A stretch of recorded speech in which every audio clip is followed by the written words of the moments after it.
Nouvelle star. Cool. Et nouvelle star. On est sur M6. Oui. On est, je sais pas quel jour c'est. Le samedi. Jeudi soir. Le jeudi. Ouais. Et ce sont quatre joueurs ont passé les qualifications. Oui, tout à fait. Nous Un avons des quatuor. finalistes. Nous avons Ouais. un quatuor. Oui, on s'installe tranquillou en faisant la bise à tout le monde. On va parler de certains joueurs, mais on a pris des critères particuliers pour C'est parler quoi de ces une nouvelle joueurs. star alors c'est quoi? Alors, tout de suite, on se calme. Les fans de certaines franchises dont les joueurs ne vont pas être décortiqués. On a pris 4 joueurs pour se baser sur un principe simple. Après un petit mois de compétition, on a des joueurs qui, sans forcément qu'on l'attende, pour certains un peu plus, pour certains moins, sont les nouveaux patrons de leur équipe, nouveaux leaders 3 offensifs. semaines, ouais. Au bout de 3 semaines, C'est c'est nouveau. des gars qui sont C'était pas clairement le cas l'année forcément- dernière. Ouais, qui sont clairement les leaders. Et ils sont maintenant les leaders au moins offensifs de l'équipe. C'est ça. Donc, je commence tout de suite avec les gens qui vont nous casser les couilles dans les mentions, mais on vous attend en commentaire. Tout ce qui est Jason Tatum. Jason Tatum, pourquoi? Parce que c'est pas lui le patron, c'est C'est pas Kyrie lui le Irving. patron, c'est Kyrie Irving.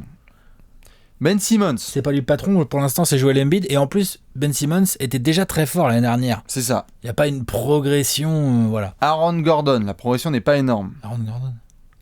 La progression n'est pas énorme. Ouais, enfin, pour moi, il n'y a pas La de progression n'est pas énorme. La progression Pas n'est dans pas la énorme. catégorie. Devin Booker, la progression n'est pas énorme. Non, puis surtout, c'était déjà le patron l'année dernière. Ah, c'était déjà le patron. Oui. Brandon Ingram, c'est pareil. Tu n'es pas le patron C'est pas le patron. et t'as pas trop de progression. Puis c'est pas le patron du tout. Dennis Smith Jr., Jamal Murray, C'est pas le patron. ce ne sont pas des Pas le patrons. patron. Voilà. Donc juste, on est d'accord, les joueurs qu'on vient de citer là, ce sont des joueurs qu'on va peut-être attendre. C'est des jeunes qui progressent. Ah, mais tu vois, je veux dire, dans ces gars-là, il y en a qui vont devenir All-Star. Et tant mieux. Ah, ou devenir le patron aussi, peut-être. Hein. Et devenir le patron Pour ceux peut-être. qui ne le sont pas. Tout à fait. Mais on ne s'est pas basé sur eux, on est parti sur 4 joueurs qui clairement font trop plaisir sur ce début de saison parce que soit ils contribuent énormément à la bonne marche de leur équipe, soit ils ont atteint un niveau individuel qui est clairement au-dessus des espérances. Ah ouais, clairement. On cite les 4, Alex? Allez, donc on a Josh Richardson, Caris LeVert, Zach LaVine et attends, je regarde pas mon carnet. Attends, merde, je me rappelle plus. D'Aaron Fox. Aaron Fox. T'as vu? Pas mal, Il hein, montre un renard. Bah oui, bien C'est sûr. un renard. Hein. C'est un renard. C'est un renard. Hein. Ça se voit pas? Ouais. Ça C'est se un voit renard, grave. Léon. Ça se voit grave. Il s'appelle Ça, Fox, putain. Ça se voit grave. Bon. Ça c'est un lion. Ouais. Ça c'est un éléphant. Van Fournier en plein milieu. Bref, Voilà. allez, Un peu il y a compliqué. Vavan au milieu. Exactement. Mais donc voilà les 4 joueurs, Josh Richardson, Caris LeVert, D'Aaron Fox et Zach LaVine. On va pouvoir parler de chaque joueur. Et donc premier constat évident avant de se baser tout de suite sur Josh Richardson, tous sont vraiment les joueurs qui prennent le plus de shoots dans leur équipe. C'est les patrons offensifs Ce de sont les nouveaux patrons. en début de saison. C'est ceux qui ont le plus de ballons. C'est ceux sur lesquels on joue de l'ISO. Tout à fait. Enfin voilà quoi. Money time et tout. Richardson notamment. Et Richardson, c'est intéressant de commencer par lui Allez, on commence. parce qu'honnêtement, il a quand même la concurrence de Dragic sur le Oui, papier. De Wade. De Wade, Tyler Wayne Johnson. Tu vois, il y a des joueurs qui ont envie d'avoir le ballon dans les mains. Bien sûr. Sur ce début de saison, le monsieur Ah, le attaque, trompe pas, c'est mieux. le trompe pas, celui qui progresse, celui qui prend de la place et physiquement et Très intéressant. techniquement et en je termes de scoring, c'est Josh Richardson. C'est super intéressant de voir son début de saison. Il est passé de 13 à plus de 21 points Il a par 21 match. points et à plus de 40% à 3 points. Oui. C'est terrible. Et ils sont Oui, que j'ai 10. noté Hein. 41% à 3 points et 44% au tir. Oui. Donc c'est vraiment pas mal. Ils sont que 10 en NBA à mettre plus de 20 points à 40% à 3 points. Hein. Et c'est pas des Jean-Michel Croquette en bas. Non. Il y a certes que Tim Hardaway Jr. qui est un peu chelou, mais sinon le reste, Il y a c'est de 4,5 rebonds, il y a c'est de la 3 pépite. passes, il y a une interception, il y a un de la contre. défense. Parce Donc que il Jay bosse, Rich est là, bien sûr. Il bosse, c'est un bel athlète. Formé à Miami. Tu lui donnes la balle dans les mains, il joue poste 2, poste 3, il se débrouille assez bien. Il a bossé son handle, hein, maintenant il peut provoquer vraiment et finir. Ouais, et C'est puis bien. il est bien dans la... Ah, c'est Comment super. dire? Il est bien dans la mentalité Spolstra Basketball Ouais. en plus. Il est bien là où il est, quoi, je Ah, veux c'est dire. c'est un hit lifer quoi. Lui Hein, clairement, t'as on est l'impression d'accord. que lui il peut rester très longtemps là-bas. Je pense que lui, l'influence d'un Dwayne Wade, c'est super pour lui. C'est génial, c'est Même- ça qui est même un intéressant. Dragic, c'est Bien super sûr, aussi. bien sûr. S'entraîner au shoot avec les Wayne Ellington ou des gars Oui. comme ça, c'est très bien. Ah non mais Être coaché par Spolstra. t'as Et du Slam qui coup, te met des tartes. là, en ce début de saison, bah, il a passé un cap. C'est ça. Bam. Et Il est revenu de l'été et il a fait, les gars, C'est Bien bon. sûr, Je après suis une plus très belle le- troisième saison. Je suis hein. plus un role-player, les gars. C'est ça, Merci. tout à fait. Il avait Merci. fait une très belle troisième saison et là il débarque. Et ce qui est surtout hyper intéressant évidemment, c'est par rapport au script. Je veux dire, il y a 1 mois et demi, on en parlait comme une potentielle pièce de transfert contre Jimmy Butler. Butler, tout à fait. D'ailleurs, quand tu vois ce qui se passe, tu te dis que les Wolves, Josh Richardson, ça leur ferait peut-être pas de mal. Ou que Bref. le Heat, en ayant mis peut-être le pied sur le frein un peu, ils Ouais, sont pas plus Finalement, mécontents. ils sont pas mécontents, évidemment. Donc évidemment, il reste encore un gap avant que Josh Richardson atteigne ce niveau-là en termes de joueurs purement individuels. Quoi, le niveau de Butler Oui. Ah oui. Il reste un gap Ah, quand même, non, parce que commençons pas, tu vas faire des blasphèmes. Non, on n'est pas en train de dire que Josh Richardson est au Mais il a niveau de réduit Butler. l'écart, il a vachement réduit On l'écart. est juste en train de dire que quand tu vois la situation dans laquelle sont les Wolves aujourd'hui, tu te dis que s'il y a un mois ils avaient tradé Butler et que finalement ils Sur avaient qui tu mets le max. un Josh Richardson et je sais pas qui dans leur effectif, bah ils seraient peut-être pas mécontents en fait, ça C'est jouerait ça. différemment. Voilà, C'est clair. c'est ça que je voulais Donc dire. déjà, le script a changé puisqu'il faisait partie avec Adebayo des potentiels packages à transférer. Aujourd'hui, t'es Miami. C'est le mec qui a le plus gros temps de jeu, 34,5 minutes, je dirais, par match, à peu près un truc comme ça. Le plus gros nombre de shoots Le devant plus gros Dragic. nombre de shoots, tout à fait. Je veux dire quand même, alors que d'habitude, Goran, c'était quand même le gars qui avait le plus de Normalement, pénétration. oui, c'est lui. Mais c'est ça aussi le bon côté de Goran, c'est que Et de Spoelstra aussi. et de Spoelstra, mais tu vois, il faut que les joueurs l'acceptent aussi. Ouais. Genre Goran, il a pas l'air saoulé sur le terrain, il fait le jeu. Bien sûr. Il lâche des ballons à Richardson qui peut jouer des ISO. Ouais. Il lui lâche dans le corner pour qu'il shoot. Enfin, je veux dire, Wade aide beaucoup en ça, tu venais de le mentionner, on le voit là, il y avait encore le dernier match qui a été vraiment géré, c'est donc à Détroit, hein, une dernière victoire de Miami, où dans l'overtime, c'est Josh Richardson qui met take over, mais total, quoi. Il prend Total. le match à son compte, Ouais. il met entre 7 et 10 points, je crois, rien que sur la prolongation, et Dwayne Wade dit tout de suite en sortie de match, il marche le micro, ouais. C'est lui notre go-to guy. Non mais direct, Ouais. hein. Et c'est trop bien de la part de C'est Wade de trop bien faire de la ça, part c'est de Wade. super, parce que du coup, il n'y a pas de débat. bah non. Tu peux pas commencer à contester ça. C'est ça, bien sûr. C'est vachement bien de voir Josh atteindre ce niveau-là. Après, beaucoup d'irrégularités. Évidemment, on s'y attendait. C'est pas un scoreur naturel. C'est un gars qui était à 6 points de moyenne il y a 4 ans et qui est passé de 6 à 10, à 13, à 20. Donc il va avoir des matchs à 32 points, 7. Je l'ai vu, d'ailleurs, on a écrit dessus sur trashtalk.co. Il a fait des matchs à 7 points, à 11 points, à 32 et à 25. Enfin, je veux dire, c'est quand même très, très montagne russe avec Josh. Ouais. Donc ça là-dessus il doit bosser, c'est peut-être un des axes. Qu'est-ce qu'il aurait comme axe sur lesquels bosser là, Josh Richardson? Création pour les copains. Ouais. S'il veut rentrer plus de points, Ouais, faut qu'il ait un peu plus de triple menace. c'est ça. Aujourd'hui, Josh Il Richardson, a 2 caviar ou 3 par et il match. la lâche un peu, mais t'as pas trop peur de ça, quoi. Ouais, hier un peu, ouais. Tu vois, un peu hier, un Ouais. peu tout droit. Pas assez de lancers. Alors que physiquement, il peut aller créer Ouais. tellement de lancers. Ouais. La Il en prend création, 3 quoi. par match. Hein. Du Ouais. handle, créativité.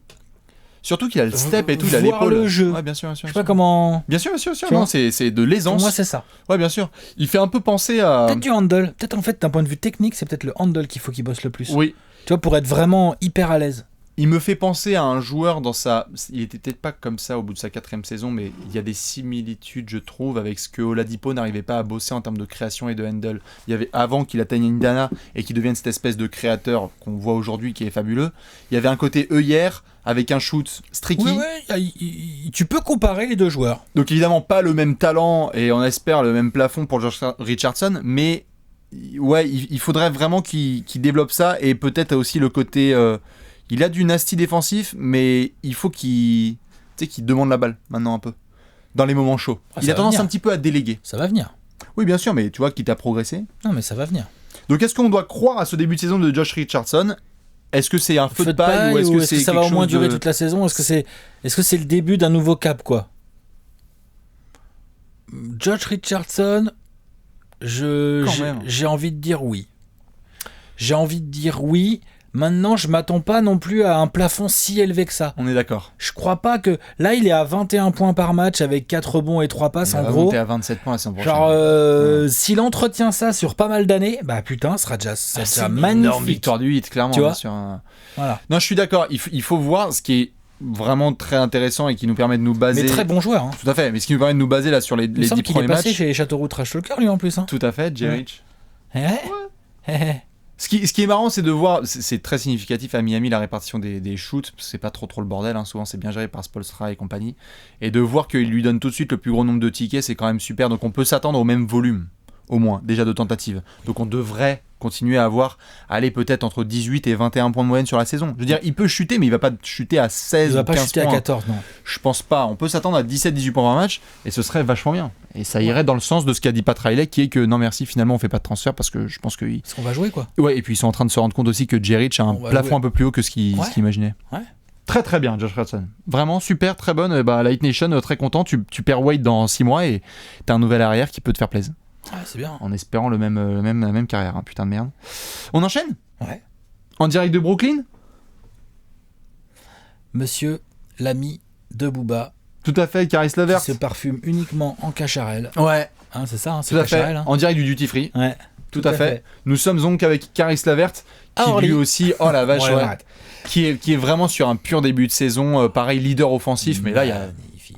leader offensif des Nets, et là, par contre, en comparaison avec un Josh Richardson, évidemment pas les mêmes joueurs, lui, handle, aucun problème, quoi, putain.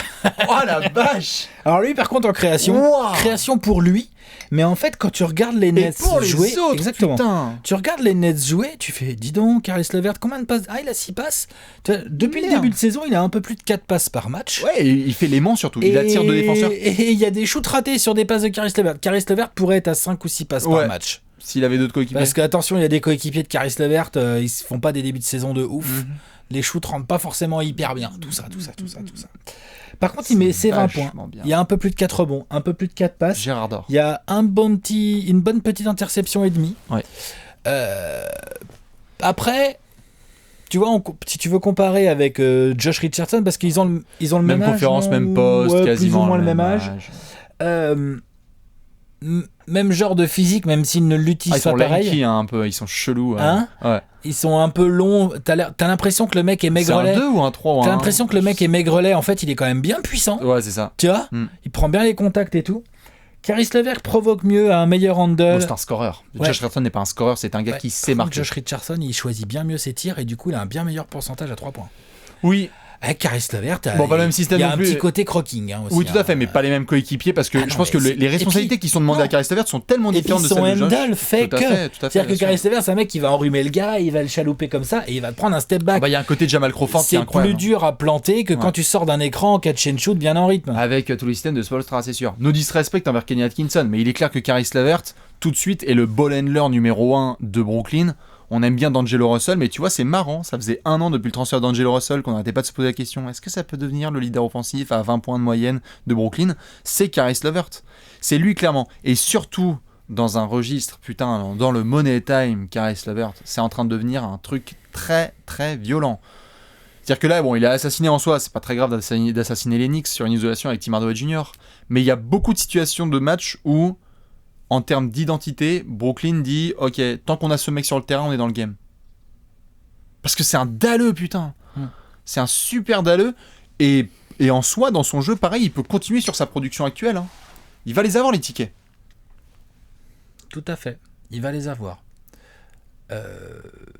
Après, il faut Il y a continuer. une belle progression. Il était à 12 points la dernière, il est à 20 points. Ouais. Après, en rebond passe, ça n'a pas énormément bougé. Il prend 4K. un petit peu plus de rebonds, mais 4K, vite fait, quoi.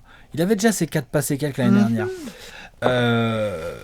La différence, c'est la responsabilité offensive, plus de minutes, donc plus de points. Donc c'est bien parce que le mec, son coach a décidé de lui filer plus de minutes. Le gars joue pareil et ça met plus de points. Donc ça, déjà, c'est positif pour un coach. Oui. Ensuite, le vrai souci, entre guillemets, si je devais en trouver un de Caris LeVert, c'est un peu comme Josh Richardson. C'est-à-dire que, oui, on a envie de se dire, ouais, ça peut le faire, ça peut tenir un peu et tout sur du plus long terme. Mais pareil, c'est quoi le plafond ? À Caris, je trouve le plafond offensivement beaucoup plus intéressant. C'est-à-dire que Caris LeVert, ça ne m'étonnerait pas. Tu vois, par exemple, Josh Richardson, tu le disais là, 21 points, on le voit pas monter à 25. Putain, Caris LeVert, dans la NBA actuelle, avec toutes les responsabilités qui lui sont données, qu'est-ce qui l'empêche de faire des matchs là jusqu'à la fin de saison Moi, avec ce que je du trouve 30 vraiment à le 40 plus points, intéressant au-delà de ses stats, c'est qu'il fait gagner des matchs. Et c'est ça, et en fait, ça nous mène d'ailleurs à. C'est intéressant. Tout à fait, ça nous C'est mène Brooklyn, d'ailleurs mine de rien. aux deux gars. Hein. Sur 10 matchs, ils en ont gagné 4. C'est pas un bilan de malade, mais c'est, par rapport aux prévisions que tu fais bien sur Brooklyn sûr. au début de saison, ils sont graves dans les Bah, temps. t'as quasiment le bilan de Miami. Hein. Et puis Miami, 4-5 c'est par rapport à 4-5. 4-6. Ouais. Et surtout, par rapport à ce qu'on disait dans la preview, donc toi, t'avais pris Caris LeVert en Gérard d'Or, mais surtout, on disait dans la preview que Brooklyn n'avait pas forcément intérêt à tanker et devait se présenter comme un candidat, comme une jolie terre d'accueil pour une star. Avec un gars qui soit bien développé, et bah bien là, sûr. T'es une star, t'as envie de prendre le max l'été prochain. Il y a Brooklyn qui vient de dire, mec, tu vas être la star et ton bras droit, ça va être Caris LeVert. Et t'as Jarrett Allen qui va te mettre des écrans. Au bout d'un mois, c'est trop bien. Et il y a Rondae Hollis-Jefferson qui va se défoncer le cul pour toi en défense. Ils ont bien tenu contre Golden State. Ils se sont bien tapés à New Orleans. Ils perdent sur un vieux bundle horrible de D'Angelo Russell. Ils sont bien tapés avec les Pistons. Parce qu'ils les battent, les Pistons. Il y a beaucoup de matchs de New Jersey, de Brooklyn qui doivent gagner. Il y a un peu d'inexpérience, donc ouais, oui. Ça peut contribuer, tout à fait. Je te mets on the spot. Si justement t'es agent libre, tu signes à Miami ou à Brooklyn ? Brooklyn. Putain, t'as pas flanché. Non. Déjà pour l'argent, hein, Brooklyn aura des beaucoup plus gros moyens que Miami cet été. Ça compte. Je te parle par rapport aux joueurs. Brooklyn. Tu joues plutôt avec Caris LeVert ? Ouais, je joue avec Caris LeVert. Et je joue pas qu'avec Caris LeVert. Je joue avec un pivot qui va accepter de pas te faire chier. Je joue... Non, mais tu vois, je parlais pas de l'équipe globale, hein, c'est juste en termes de coéquipier, tu signerais plutôt pour jouer avec Josh Richardson ou avec Caris LeVert. J'aime bien le fait que dans les axes sur lesquels Caris LeVert doit bosser quand même, c'est un two-way player, Josh Richardson. C'était un putain de défenseur. Caris LeVert est capable, mais Josh Richardson peut vraiment tenir plusieurs postes, c'est un putain de guerrier. Ouais, mais je pense que Caris LeVert est plus fort. Le plafond est plus haut ? Je pense qu'il est plus fort. Je pense qu'il va plus te soutenir. Je pense que tu peux aller plus loin. Dites-nous. Hein. T'en prendras des 3&D, là, des Mary Carroll, ouais. Tu prendras un meneur 3&D, ou alors t'es un meneur, t'es une star. Tu vois, genre... En tout cas, offensivement, il est plus avancé. Il est plus avancé. Mais oui, je suis d'accord, Josh Richardson défend mieux. Le Heat défend beaucoup mieux que les Nets aujourd'hui, tu vois. Pour moi, c'est pas les mêmes profils d'équipe. Non, bien sûr, bien sûr. Je pense qu'après, il y a plein d'autres paramètres. Mais en termes de coéquipier... j'aime bien ce que Brooklyn peut proposer. Après, je pense que clairement, aujourd'hui, l'effectif du Heat est beaucoup plus fort. Ouais. Sauf que pour accueillir un gros joueur, le Heat va devoir enlever des gars. Alors que Brooklyn, il y a déjà la place, en fait. Non, c'est clair. Tu prends le même effectif, tu te mets dedans, là. Magique début de saison de monsieur Caris LeVert. Magnifique. Donc, continuez. Regardez les Nets. Pareil, hein, dans le genre d'équipe où on regarde pas trop parce que mais Caris LeVert. J'aime bien. Caris LeVert dans le Money Time, ça danse. Hein. Parmi les meilleurs crossovers de toute la ligue. On enchaîne ? Allez. Qu'est-ce qu'on a ? À Sacramento. Ouais, vous avez parlé des Kings. De'Aaron Fox. Monsieur De'Aaron Fox. Alors non, désolé, s'il y en a qui jump tout de suite dans les commentaires et qui disent « Ah, vous parlez pas de Buddy Hield ». Non, le trompa pour moi de Sacramento, c'est De'Aaron Fox. Offensivement, le meilleur marqueur, c'est Buddy Hield, mais le mec qui met la clé dans le moteur, qui fait courir tout le monde et par qui tout passe, c'est De'Aaron Fox. Ouais. On est d'accord. Cher Buddy Hield, en soi, on peut lui balancer 2 fleurs, mais bon, il va aller chercher son contrat. Il fait un très bon début de saison. Il fait un très bon début de saison, comme Willie Cauley-Stein. Bref, tous les mecs qui veulent leur contrat, c'est très bien. Ça shoot bien. Ouais, je pense qu'il y a un truc plus global que ça aux Kings, mais on va avoir l'occasion d'en parler, non ? Peut-être. Comment ça se passe ? Peut-être. Ouais. En large. Non, De'Aaron Fox, évidemment. Bon, bah, il était rookie l'année dernière. Il a fait une saison de rookie en... J'ai les stats, t'en bouge pas. En 2008, 11,5 points, ouais. 4,5 passes, 3 rebonds. Parfois clutch, parfois derrière George Hill, parfois ce qui est pas mauvais. Non, bien sûr. Et là, cette année, il démarre sa saison à quasiment 19 points, avec 5 rebonds, avec 7 passes et demi. Et vraiment, la tête du navire, quoi. C'est des grosses stats, ça, de meneur. Hein. Ce qui est cool, ouais, et beaucoup de responsabilités. Ce qui est très cool, c'est que Dave Joerger a démarré le camp d'entraînement en disant que ça allait être lui par qui tout passait et que c'était le franchise. Pas de Willie Cauley-Stein, pas de je sais pas quoi, truc machin. Et tu vois que c'est tout tourne autour d'Aaron Fox.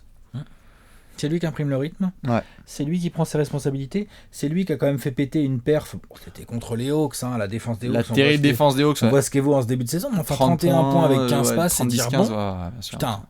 Énorme. Sérieux. Ouais, et tout ça en 3 quarts temps. Il a 21 ans, le pépère. Hein, il va les avoir en décembre. Hein, donc, tu vois, genre. Énorme, voilà. de toute façon. Du coup, faut pas s'étonner si les Kings sont en positif sur ce début de saison. Je le dis, je le redis, on va parler des Kings. Ouais, on tempère. On tempère aussi. On va tempérer quand on en parlera. On va tempérer tranquillement. Mais c'est comme très tu bien. l'as dit, De'Aaron Fox n'est pas le meilleur marqueur des Kings, mais c'est un très bon scoreur pour un meneur. Il est à 18 points et demi, presque 19. Avec 7 passes. Avec 7 passes, donc c'est super en termes de création offensive. Oui. Je pense que Buddy Hield peut rester le meilleur scoreur des Kings avec un De'Aaron Fox à côté en 18-8. Moi, ça me va bien en fait. Oui, hein. et ça restera ça fonctionne, en fait. ça restera s'il y a un mec qui doit représenter les Kings quelque part, c'est Fox, quoi. Buddy Hield, c'est très bien, mais il fait un très bon début de saison, mais ça reste quand même Fox par qui tout passe.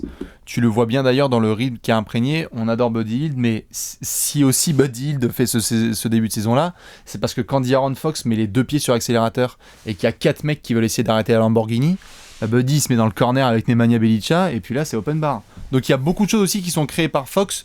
Maintenant, lui, à la différence, ce n'est que sa 2e saison, et puis dans un registre de jeu qui lui est très favorable. C'est-à-dire que là, tu peux galoper pendant un mois, très bien, il adore courir. Mais faut faire ça toute la saison, mon pote. Ouais, et puis peut-être sur un calendrier différent. Ouais, tout à fait. On parlera de ça. Ouais. Mais je veux dire, le rythme de jeu là pour De'Aaron Fox est super pour lui, mais putain, s'il court comme ça pendant 6 mois. Il peut. Il peut à son âge. Il peut le faire, il n'y aura pas de problème. Mais c'est juste. En fait, si je mentionne ça, c'est juste. Jusqu'à 30 piges. Hein. Tout à fait. En fait, si je mentionne ça, c'est juste par rapport aux 2 gars dont on vient de parler. Un des axes, parce qu'on parle aussi pour chaque joueur des axes sur lesquels ils doivent bosser, il y a aussi le côté création sur demi-terrain. Il y a du mieux pour De'Aaron Fox, mais il faut aussi être capable d'encore mieux se canaliser sur demi-terrain. Oui. Exceptionnel en full courte. Il lui faut un meilleur pull-up. Mais il lui faut une moins d'hésitation à 3 points. Hein. Comment ? Moins d'hésitation à 3 points. Une vraie main droite pour faire des passes aussi. Il en a besoin sur les pick and roll. Ouais. Dès que ça roll côté droit, De'Aaron Fox est moins à l'aise. C'est ça. Mais ça se travaille. Mais avec le temps, bien sûr. On l'a vu donc sur demi-terrain, c'est embêtant parce que ça, les défenses commencent déjà à le repérer et elles vont le repérer toute la saison. Enfin voilà. Ouais. Tu vas essayer d'empêcher De'Aaron Fox de courir. Quoi. C'est Milwaukee, je crois, qui a fait ça. Ils ont très très bien trappé. Ils ont fait. Bien sûr, mais c'est peut-être la crème, tout à fait, c'est peut-être la crème, mais c'est un très bon test. Ah, et on l'a bien vu là. Parce qu'une fois que tu trappes, il a eu du mal à exister. Tout le monde a eu du mal à exister côté Kings, mais bien sûr. Mais effectivement, De'Aaron Fox n'a pas pu courir comme il aime dans ce match, et tout de suite, il est plus embêté. Donc c'est un axe de développement contre les équipes qui ont des faibles défenses. Vas-y, régale-toi, galope. Il a été très bon à plusieurs reprises, mais il faut savoir aussi gérer l'équipe dans les 4e quart-temps où ça va être chaud, il va falloir exécuter un petit peu. Ouais. De'Aaron Fox, c'est un feu de paille alors pour toi ? Non. Moi, c'était mon joueur préféré de sa cuvée de draft. Tout draft confondu. Tout joueur de cette draft confondu. J'adore Frank, Dennis Smith, Lonzo Ball, etc. Mais c'est clairement mon joueur préféré et il est en train de... Je pense qu'il peut clairement atteindre très rapidement un niveau... John Wall ? Je vais surveiller par rapport aux comparaisons qu'il y avait eu avec John Wall qu'on faisait. Elles y sont là. Hein. Elles y sont clairement. Je vais comparer gentiment année par année, année sophomore par année sophomore, résultat d'équipe par résultat d'équipe. J'aimerais bien avoir les pourcentages au tir de De'Aaron Fox, je te le dis moi. Et le fouetter aussi, clairement. Hein ? Non, c'est très bien. Après, De'Aaron Fox, il aimerait bien avoir la vision de jeu de John Wall sur les pick and roll et sur demi-terrain. C'est ça. Clairement. Feu de paille ? Non. Non. Mais je demande de la confirmation. Le poste 1 est extrêmement concurrentiel en NBA. Sur transition, le garçon est très fort. Oui. Je veux en voir plus sur les choix qu'il est capable de faire, sur comment il progresse demi-terrain, sur plein de choses. Mais bien sûr. C'est un magnifique début de saison. Exceptionnel, dont on parlera. Magnifique. On enchaîne ? Ouais. Qu'est-ce qu'on a ? Qu'est-ce qui nous reste ? Avec le dernier. Le nouveau franchise player des Bulls. Tiens, un joueur qui dunk de la ligne des lancers francs, qui marque quasiment 30 points de moyenne et qui porte le maillot rouge. Des Bulls. Alex, un joueur qui dunk de la ligne des lancers francs, qui marque quasiment 30 points de moyenne avec le maillot des Bulls. Ça fait longtemps qu'on n'a pas vu ça. Ouais, ça fait longtemps. Pas de blasphème. Hein. Ouais. Zéro blasphème. Tu compares Zach Lavine à Michael Jordan. Non. Mais zéro blasphème. Mais quel début de saison en soi de Zach Lavine. On va faire tout le profil parce qu'il y a des choses très bien, des choses un peu moins bien, mais on parle quand même à l'heure actuelle Bibi d'un des 10 meilleurs marqueurs de la NBA. Tout à fait. Les plus prolifiques. 5-6 même, il est 5-6. Il a 28 points de 28 points par match. 47% au tir, 35% de loin. Donc c'est honnête. C'est ouf. Quelques petites baisses. Des petites un petit côté d'Annecy. Tout à fait. Hey, l'autre, il avait le soir où je le prends en TTFL, l'autre il shoot comme une merde. Voilà, par exemple. Mais il y en a plein, je sais. Là, par rapport à tous les mecs qu'on vient de citer, donc là, il y a un vrai step-up de scoring. L'année dernière, il était à 16-17 points, mais l'échantillon est petit. Mais l'année d'avant, à Minnesota, il y avait 20. Il était à 19 points, avec 3 rebonds et demi et 3 passes. Là, cette année, il est à 27,9 points par match au moment où on fait cette vidéo. Donc à 47% au tir, à 35% de loin. C'est pas tout mal. Hein. 5 rebonds. Bien sûr, c'est pas tout mal. Hein. 5 rebonds, 4 passes, une interception, bien pépère. sûr. Donc c'est quand même assez complet. Ah non, mais Zach... Alors par contre, il a Open Bar de chez Open Bar. C'est celui qui a le plus de responsabilités. C'est pas ça, c'est que sinon tu files la balle à Blakeney, Qui c'est qui c'est ce que je veux dire. Jabari Justin Parker, Holiday. c'est le mec qui va faire toute la liste sur Jabari Justin Parker. Holiday, non, mais tu files la balle à qui? Bobby Portis. Non mais soyons Bien sûr. sérieux. Qui s'est posé un dribble dans cette équipe? Vas-y. Chandler Hutchinson. Archidiakono. Hutchinson. Ouais, Hutchinson et Archidiakono. Justin Holiday. Et Blakeney. Wendell Carter Et Jr. Cameron Payne.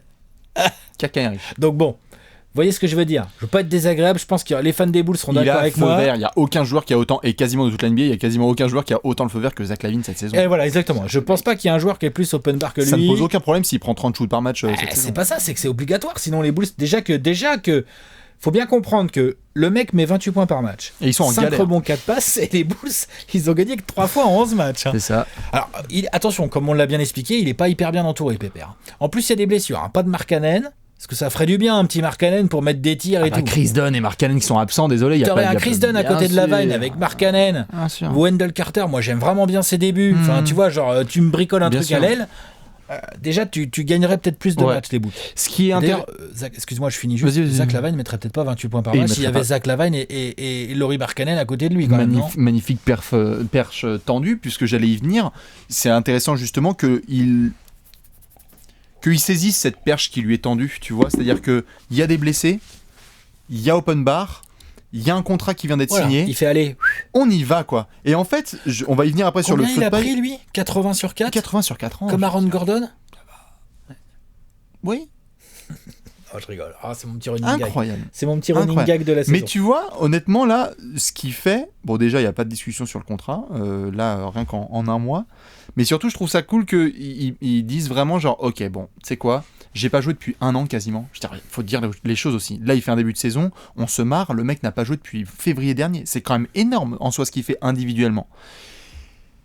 Et je pense qu'il est capable de s'ajuster avec le retour des 2 autres gars. Ce qui va être hyper important à surveiller, c'est que Zach LaVine, là, on se marre, mais c'est Mister Trou Noir. Non, mais il a eu une blessure, il est revenu un petit peu.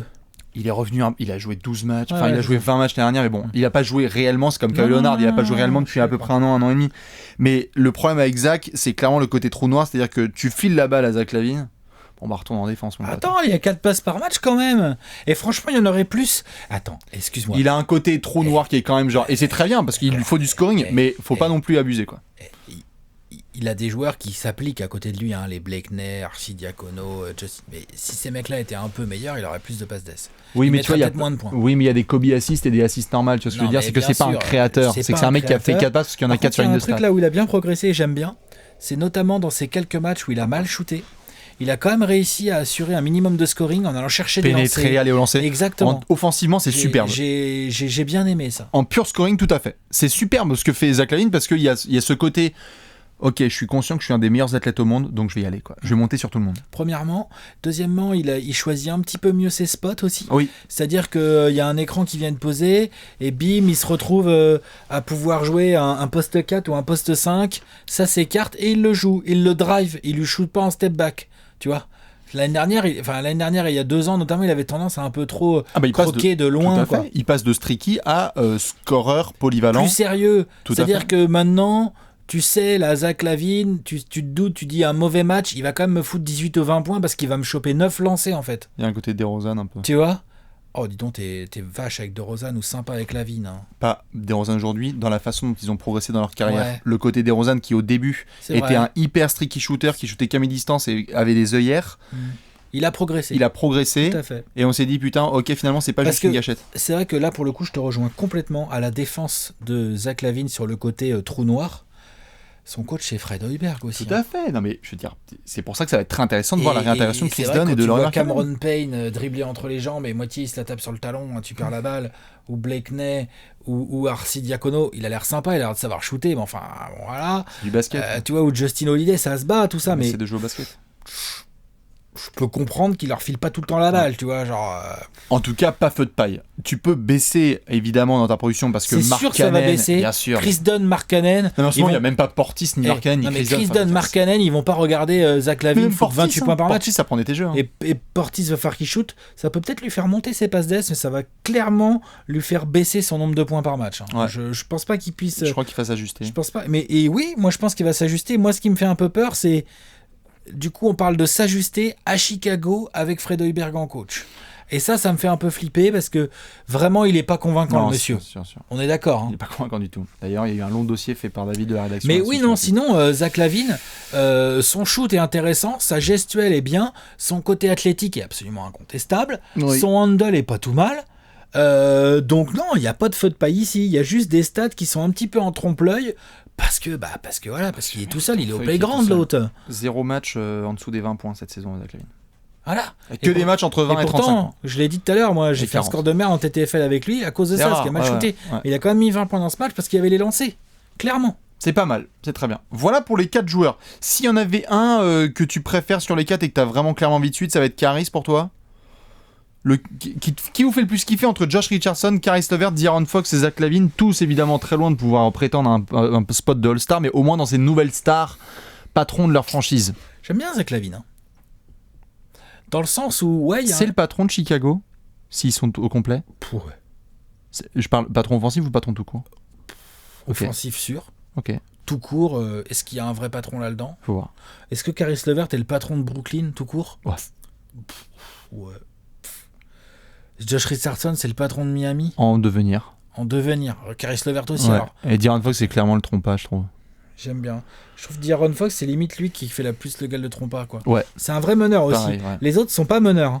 Non, Enfin, je veux bien dire, sûr, bien je sûr. sais que Zach LaVine joue un peu meneur, mais c'est un 2. Comme Caris et Josh. hein, Eh, c'est franchement, ils sont tous plus près d'un 3. Les Josh Richardson, Caris LeVert et Zach LaVine, c'est plus près d'un 3 que d'un 1 pour moi. Ouais, tout à fait. Pour moi. Hein. Bien sûr.